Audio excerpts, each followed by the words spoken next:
ਜੀ। ਅਗਲੀ ਖਬਰ ਵੱਲ ਚੱਲੀਏ। ਸਵੇਰੇ ਵੀ ਆਪਾਂ ਦੱਸਿਆ ਸੀ ਵੀ ਲੇ ਆਫ ਦਾ ਜ਼ੋਰ ਬਹੁਤ ਜ਼ੋਰਾਂ ਸ਼ੋਰਾਂ ਦੇ ਨਾਲ ਚੱਲ ਰਿਹਾ ਹੈਗਾ। ਪਿਛਲੇ 2 ਮਹੀਨਿਆਂ ਦੇ ਵਿੱਚ 300 ਤੋਂ ਵੱਧ ਡਿਫਰੈਂਟ ਜੋ ਕੰਪਨੀਆਂ ਆ, ਉਹਨਾਂ ਦੇ ਵਿੱਚੋਂ ਵੱਡੀ ਗਿਣਤੀ 'ਚ ਲੋਕ ਲੇ ਆਫ ਹੋਏ ਆ ਪੂਰੇ ਦੁਨੀਆ ਦੇ ਵਿੱਚ। ਕੈਲੀਫੋਰਨੀਆ 'ਚ ਵੀ ਹਾਈ ਟੈਕ ਇੰਡਸਟਰੀ ਆ, ਆਈਟੀ ਵਾਲੀ, ਉਹਨਾਂ ਦੇ ਵਿੱਚੋਂ ਬਹੁਤ ਵੱਡੀ ਗਿਣਤੀ 'ਚ ਲੋਕ ਲੇ ਆਫ ਹੋਣੇ ਸ਼ੁਰੂ ਹੋ ਗਏ ਜਾਂ ਹੋਏ ਆ। ਟਵਿੱਟਰ ਦੇ 50% ਲੋਕ ਲੇ ਆਫ ਹੋ ਗਏ ਸੀ।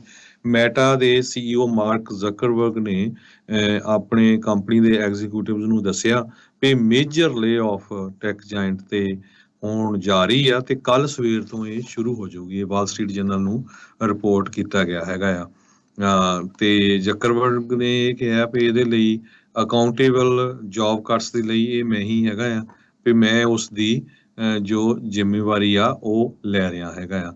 87,000 ਦੇ ਕਰੀਬ EMPLOYEES ਆ ਮੈਟਾ ਜੋ ਫੇਸਬੁੱਕ ਦੀ ਕੰਪਨੀ ਆ, ਸਤੰਬਰ ਮਹੀਨੇ ਦੇ ਐਂਡ ਤੱਕ ਇਸ ਕੰਪਨੀ ਦੇ ਲਈ ਕੰਮ ਕਰ ਰਹੇ ਸੀ। ਸਿਕਿਉਰਿਟੀ ਤੇ ਐਕਸਚੇਂਜ ਕਮਿਸ਼ਨ ਦੀ ਜੋ ਫਾਈਲਿੰਗ ਆ ਉਸ ਦੇ ਮੁਤਾਬਕ ਇਹ 28% ਸਟਾਫ ਜ਼ਿਆਦਾ ਆ ਪਿਛਲੇ ਸਾਲ ਨਾਲੋਂ।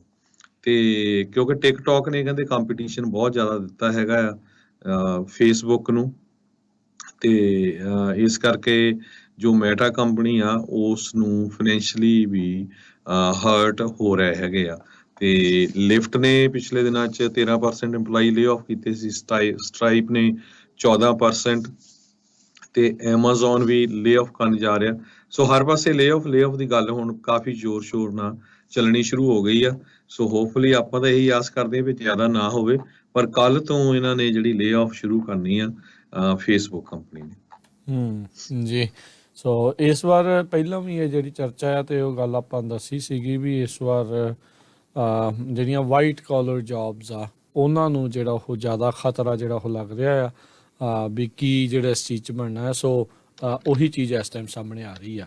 ਅਗਲੀ ਜਿਹੜੀ ਗੱਲ ਕਰਦੇ ਜਾਈਏ, ਨਿਊਜ਼ ਜਿਹੜੀ ਆ ਰਹੀ ਆ ਇਸ ਟਾਈਮ, ਹਰਜੋਤ ਸਿੰਘ ਜੀ, ਸਾਰਾ ਹਕਬੀ ਸੈਂਡਰਸ ਉਹਨਾਂ ਨੇ ਵੀ ਆਪਣੀ ਜਿਹੜੀ ਸੀਟ ਆ ਗਵਰਨਰ ਦੀ ਜਿਹੜੀ ਸੀਟ ਆ ਉਸ ਨੂੰ ਜਿੱਤ ਲਿਆ ਹੈਗਾ। ਸੋ ਕਹਿੰਦੇ ਵੀ ਪਹਿਲੀ ਵਾਰੀ ਔਰਤ ਜਿਹੜੀ ਆ ਆਰਕਨਸਾ ਦੀ ਗਵਰਨਰ ਦੇ ਵਜੋਂ ਉੱਥੇ ਜਿਹੜੀ ਚੁਣੀ ਜਾਵੇਗੀ। ਉਸਨੇ ਆਪਣੇ ਜਿਹੜੇ ਡੈਮੋਕ੍ਰੇਟ ਪਾਰਟੀ ਦੇ ਨੋਮੀਨੀ ਕ੍ਰਿਸ ਜੋਨਸ ਆ ਉਸ ਨੂੰ ਹਰਾਇਆ ਆ। ਇਸ ਤੋਂ ਪਹਿਲਾਂ ਸਾਰਾ ਹਕਬੀ ਸੈਂਡਰਸ ਜਿਹੜੀ ਕਿ ਟਰੰਪ ਕਾਰਜਕਾਲ ਦੇ ਦੌਰਾਨ ਵਾਈਟ ਹਾਊਸ ਦੀ ਪ੍ਰੈਸ ਸਕੱਤਰ ਵੀ ਜਿਹੜੀ ਉਹ ਰਹੀ ਆ, ਉਸ ਦੇ ਪਿਤਾ ਮਾਈਕ ਹਕਬੀ ਨੇ 1996 ਤੋਂ 2007 ਤੱਕ ਇਸੇ ਹੀ ਗਵਰਨਰਸ਼ਿਪ ਦੇ ਉੱਤੇ ਜਿਹੜੇ ਉਹ ਰਹੇ ਆ। ਸੋ ਇਹ ਵੀ ਜਿਹੜੀ ਇੱਕ ਲੇਟੈਸਟ ਨਿਊਜ਼ ਆ ਉਹ ਆ ਰਹੀ ਹੈਗੀ ਆ।